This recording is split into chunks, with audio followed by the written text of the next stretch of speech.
روح هنا يا روح عادي يعني له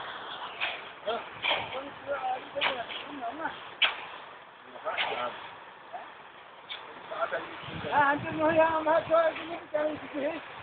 انت يا حمد لا تحمد يا ابو غوار لا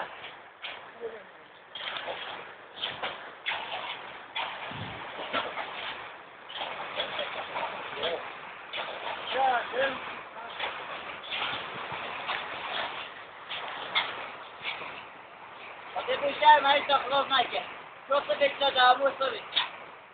ما تبيك لو نومك أخي ما يبون أقول أقول لك شهري شو كذا بدي بس أقول شيء كذا يصير أقول لك هذا جافا كبير هذا شو كحاطه كبير هذا حطوا صعبه ثاني هذا حطوا صعبه ثاني هذا أضرب من أخوتي تجاهل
ده أسمعك صوت الزنة ترى عم تيجي